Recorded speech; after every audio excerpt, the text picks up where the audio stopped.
Inbounds. Joseph will watch it expire.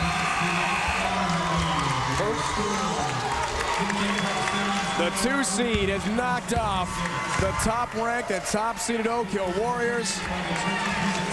74-66. And they win the inaugural ESPN Rise National High School Invitational Championship. You know, to win it all is kind of, it's kind of surreal. You know, even now, some days when you sit, you know, when I'm sitting there, you know, here at work or at home, and you think about the magnitude of it, you know, it's kind of, you know, sometimes you're kind of, it takes your breath away a little bit, so to speak. You know, like, for example, it's not just a state thing or a regional thing. You know, if you go to Maine or Rhode Island or Connecticut and you say Findlay Prep, there's a good chance that a good amount of people are going to be familiar with, you know, who we are and what we've done. So from that standpoint, I just think the magnitude of the impact of what we were able to do is pretty significant, and it's you know, it takes your breath away. Yeah. Has it sunk in yet? Yeah, it has. It's you know, it's one of those things. It's kind of like, you know, we always use the phrase, now that you know, we've eaten steak, you know, now we're not really interested in going back to ground beef. You know, now the goal is we want to get back there again. You know what I mean? And that's kind of, I think, what the focus, you know, is locked in on, and as hard as it was, you know, in terms of doing it this year, we know what it takes now. Now it's a matter of getting, you know, the new guys that we bring in the fold and getting them to understand quickly, hey, look, here's how they did it last year. Here's how we did it. Here's what we need from you guys. Here's what we need to do. This is the level of expectation on a day-to-day basis. Okay. You know, you guys, you need to bring it. Separate now, right? Separate. That's what we do, is we separate and we just put the dagger in and it's over, right?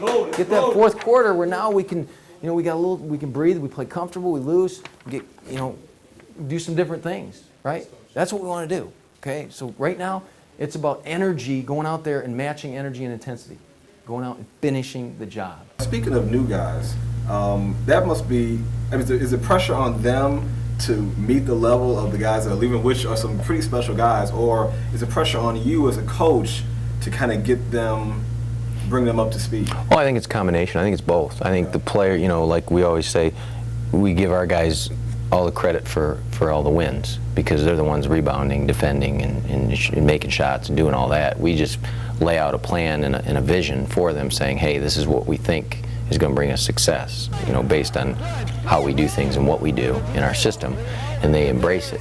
And so there is pressure on the players, because they're the ones that actually have to go out and execute. Now the pressure on us is to get them on board in terms of our philosophy and our style of play, and get them, you know, up to speed in their skill set that fits our system as quickly as possible. Zip it as fast as you can over there. I'm as old as dirt, and I can probably get this and discourage the shot. You're going to get there twice as fast as I am, right? Help! Help! And that's on us. We've got to do that in terms of our preseason conditioning, our individual skill work, and our practices. So it's a combination. It's a two-way street. You know, the players got to take ownership in what we're trying to do. But you know, I think it's such a system that any competitor, or athlete, or basketball player would love. I mean, just relish the opportunity to have that green light and be able to, you know, every player says he wants to run, but sometimes doesn't understand that maybe not have the conditioning or what it takes to run. And you know, after that early season conditioning and, you know, the stuff that you saw, you know, the 5:30 a.m., they get that mentality. You know what? If I did this and went through all this, by God, I'm going to use it on the court. I'm going to run my butt off, and because they can. And so I think the guys that are coming in, they're going to really relish, because number one, we got you know, Corey, a point guard that can't play fast enough. I mean, he just wants to get that ball and go. You know, we got Godwin and Tristan, who are phenomenal athletes that can rebound and run out and multi-skilled, handle the ball. So it starts, having those three coming back.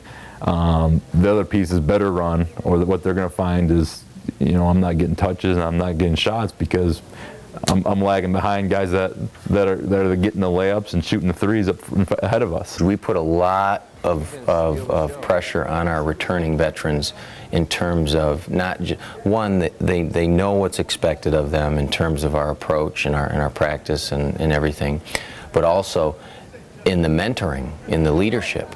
We're not going to spend a ton of time, repeating things of what we expect from our new guys. We tell them, when you're doing informal or downtime at the house with the new guys, you need to be talking to them about everything, about when you came in and how you did it, what worked, what didn't work, what we expect. When situations pop up, be able to step in and offer them advice and counsel and say, hey, look, now this happened last year with another guy or with me. I just know this. This is what coach is going to want. This is what he's going to say. This is what you need to do. This is how you need to handle that. That probably is the more significant part of it, other than teaching them the plays and the sets that we run. That's the easy part. The hard part is transitioning in terms of, life off the court. The on the court stuff is probably the easiest, quickest. Does the offensive system change, or your philosophy change with the players coming in? No, I won't say no for sure. We might tweak some things, because obviously, we need to do things that fit our pieces and our parts, and I speak, about our players. But we try to make sure that the players we do bring in the new faces, are players that fit what we like to do, right, that has been successful for us. Going away, the farthest away from the ball, so I'm the least threatening. You're going to create an alley for your teammate to get through. Okay. Now there's going to be, there's probably going to be a guy or two that is a little different than a guy or two that we had this year, that we have to tweak some things or change some things. That's the nature of the beast. That's a given. That's going to happen year in and year out, and we've just got to recognize it early enough and then be able to make those adjustments without disrupting the whole. And we look for the right type of fit. We always talk about fit with our new kids.